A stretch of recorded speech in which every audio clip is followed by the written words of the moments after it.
Hello friends, welcome back to my channel Surjit Poultry. আৰু বহুত দিনৰ মূৰত আজি ভিডিঅ' দিয়া হৈছে। বহুত কেইজন দাদাই মানে কমেন্ট কৰি আছে ভিডিঅ' কিয় দিয়া নাই। সো আজি বহুত দিনৰ মূৰত মই ভিডিঅ'টো বনাইছো, কিন্তু এটা নহয় যে পোৱালি লোৱা নাই। পোৱালিটো মানে কন্টিনিউ লৈ আছো বাৰু। খালি মানে কি ভিডিঅ' বনাবৰ কাৰণেহে মই সময় পোৱা নাছিলো আৰু বহুত ব্যস্ত হৈ আছিলো। তো পোৱালি আহিলে আজি আপোনালোকক দেখাম মেনেজমেণ্টখিনি কিদৰে কৰিছো। বলক তেতিয়া আমি আজি ভিডিঅ'টো আৰম্ভ কৰোঁ। আজি প্লেচমেণ্ট হৈছে বাৰ্ডবিলাক আৰু মই বৰ্তমান দুটা সেটৰ কাৰণে পোৱালি লৈছোঁ। প্ৰায় 2600 পোৱালি দিছে আজি। আৰু মই এতিয়া বৰ্তমান এই পোৱালিখিনি বাৰামতী কোম্পানীৰ আণ্ডাৰত লৈছোঁ। আৰু পোৱালি দেখিছে, পোৱালি ঠিকে আছে বাৰু। বৰ্তমান প্ৰায় এটা পোৱালি 60-65 গ্ৰাম হৈ যাব। দেখিছে পোৱালিবিলাক ঠিকে আছে বাৰু। উইক কিমান নোলোৱা নাই মানে পোৱালি। আৰু ডে 1 আজি। বাকি বডিঙৰ মেনেজ যিখিনি আছে মই সেইখিনি আপোনালোকক ভালদৰে বুজাই আছোঁ।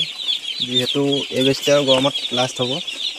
তো এই বেষ্টত যদি কোনোবাই পোৱালি ল'ব বিচাৰিছে তো কি মেনেজমেণ্ট কৰিব, মই প্ৰথমৰ পৰা মানে ফাৰ্ম ৰেডি কৰাৰ পৰা ষ্টাৰ্টিঙৰ পৰা আপোনালোকক বুজাই ক'ম ভালদৰে। তো ভিডিঅ'টো শেষলৈকে চাব। ভাল লাগিলে লাইক এটা কৰি দিব, চেনেলটো ছাবস্ক্ৰাইব কৰি ল'ব। তো ফ্ৰেণ্ডছ, প্ৰথমতে কৰিবলগীয়াখিনি হ'ল ফাৰ্ম ৰেডি। আৰু ফাৰ্ম ৰেডি কিদৰে কৰিব, প্ৰথম আপোনাৰ যিটো মানে আগৰ বেষ্টত যিখিনি ধৰি লওক ফলীয়া মানে ভুচিটো লাগি থাকে ফাৰ্মত, সেই ভুচিখিনি চাফা কৰি ল'ব। মোৰ দেখিছে মানে কমপ্লিট মানে প্ৰায় নাইকিয়া হৈ গৈছে আৰু চাফা হয়, আৰু ক'তো ধৰি লওক লাগি ধৰি থকা নাই। ত' তেনেকুৱা ধৰণে অলপমান চাফা কৰিব লাগে। বাকী যিখিনি মেনেজমেণ্ট আছে ধৰি লওক গেছ দিয়া, চূণ মৰা, সেইখিনি আপোনাৰ পাছত আহিব। প্ৰথমতে ফাৰ্মত ক্লিনিং প্ৰচেছটো ভালদৰে কৰিব লাগে।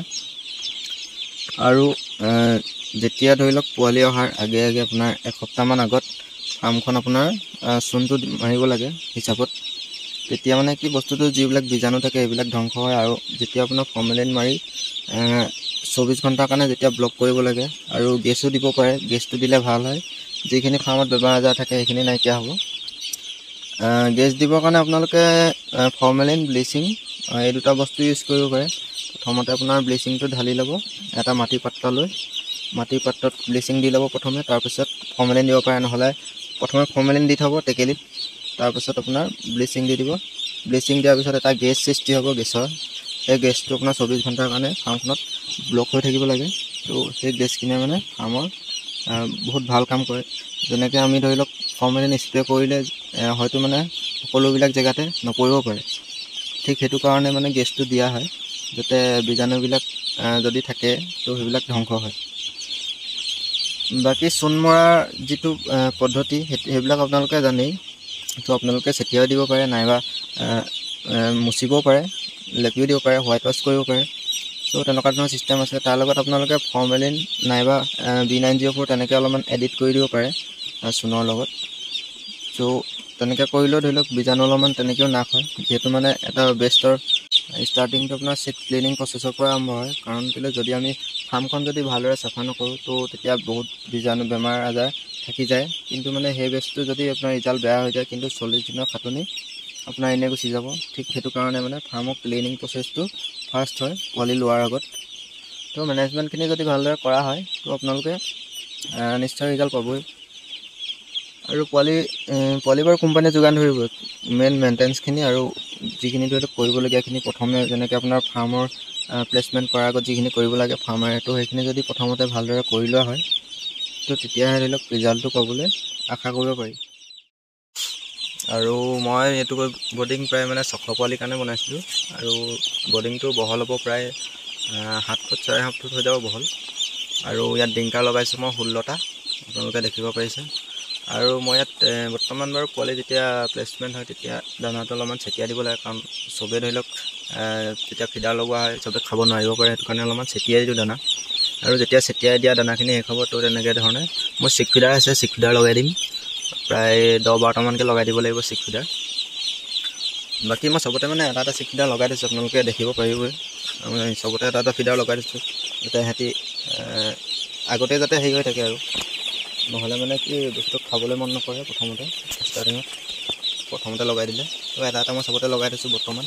আৰু বৰ্ডিঙত প্ৰায় মই 5টামান 200 ৱাটৰ বাল্ব লগাই দিছোঁ, যাতে হিটটো পাই থাকে। আৰু বতৰ মানে বৰ ভাল বুলি ক'ব নোৱাৰি, বৰ বেয়া বুলি ক'ব নোৱাৰি। অলপ অলপ ডাৱৰীয়া হৈ আছে, ৰ'দটোও ভালদৰে ওলোৱা নাই।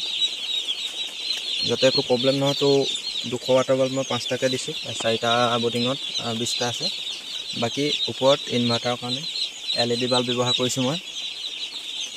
ইমানে আৰু মেনেজমেণ্ট। প্ৰথমতে যেতিয়া প্লেচমেণ্ট হ'ব, প্লেচমেণ্ট হওঁতে আপোনালোকে পোৱালি যেতিয়া ব্ৰাঞ্চৰ পৰা ফোন কৰিব, তেতিয়া আপোনালোকে ডিংগাৰত কুহুমীয়া গৰম পানী ORSৰ লগত মিহলাই দি থ'ব পাৰিব, যাতে পোৱালিখিনি গৰমত আহিলেও ORS পানী খাই যাতে সিহঁতৰ পিয়াহটো গুচে। আৰু তাৰ আধা ঘণ্টামানৰ পাছত, আধা ঘণ্টা 1 ঘণ্টা পাছত দানাটো দিব লাগে খাবলৈ সিহঁতক। নহ'লে যদি প্ৰথমে দানাটো পায়, তো দানা খাই পানী যদি খাবলৈ নাপায়, হয়তো মানে 2-এটা পোৱালি মৰ্টেলিটি হ'ব পাৰে। আৰু যিহেতু মানে গৰমত আহে প্ৰায় পোৱালি, তো গৰমত আহিলে মানে সিহঁতৰ প্ৰব্লেম হয়। ডাইজেষ্টিভ চিষ্টেমটো যিহেতু সিহঁতৰ উইক হৈ আহে প্ৰথমতে, তো প্ৰথমতে ORS পানী দিলে ভাল হয়। পাৰিলে চেনি অলপমান ছটিয়াই দিব লাগে বডিঙত প্ৰথমতে দানা দিয়াৰ আগত। তেনেকৈ কৰিলেও ভাল হয়।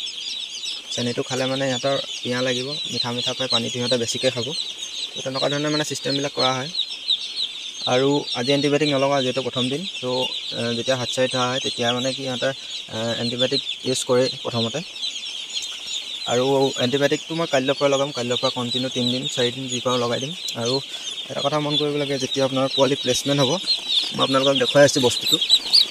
ইয়াত দেখিছে, ইয়াত যিটো নাড়ী থাকে সেইটো মানে চাই ল'ব আপোনালোকে। যদি মানে শুকাই আহিছে, তেতিয়া আপোনাৰ 3 দিন লগাব পাৰে, নাইবা এণ্টিবায়'টিক লগোৱা টাইমত আপোনালোকে চাব পাৰিব। এইটো যদি নাড়ীটো নুশুকায়, তেতিয়া আপোনালোকে 4 দিন কণ্টিনিউ কৰিব পাৰিব। মোৰ দেখিছে নাড়ীটো কমপ্লিট মানে নাইকিয়াই হৈ আহিছে। আমি নাড়ী বুলিয়ে কওঁ বাৰু। এই আপোনালোকে দেখিব মানে যিডাল লাষ্ট এইডোখৰতে থাকে, আপোনালোকে নাড়ীটো শুকাই আহিব লাগে কমপ্লিট। দেখিছে প্ৰায় নাই। তো মই 3 দিন লগাম কণ্টিনিউ এণ্টিবায়'টিক। আৰু এণ্টিবায়'টিক লগালে যিটো ভিতৰত এটা ডিমত যেনেকৈ এটা কুহুম থাকে, চ' কুহুমটো লিখীয়া এটা ওলায়। তো সেই কুহুমটো শুকাবৰ কাৰণে এণ্টিবায়'টিকটো লগোৱা হয়। আৰু সেই কুহুমটোৰ ভিতৰত কেনেকৈ শুকাইছে গম পাবলৈ আপোনালোকে এই কামটো কৰিব পাৰিব। যিটো নাড়ী থাকে সিহঁতৰ, সেই নাড়ীটো যদি কমপ্লিট শুকাই যায়, তেতিয়াই গম পাব ভিতৰৰ কুহুমটো কমপ্লিট শুকাই গৈছে।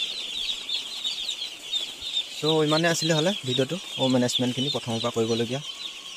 এনেকৈ যদি প্ৰথমৰ ষ্টাৰ্টিংটো কৰে, শেষলৈ নিশ্চয় ভালেই হ'ব। পোৱালি আহিল আজি মোৰ 2600 দিছে প্লেচমেণ্ট। ত' ভিডিঅ'টো ইমানে আছিলে হ'লে, আকৌ লগ পাম নেক্সট ভিডিঅ'ত। আজিলৈ আহিছোঁ, ধন্যবাদ।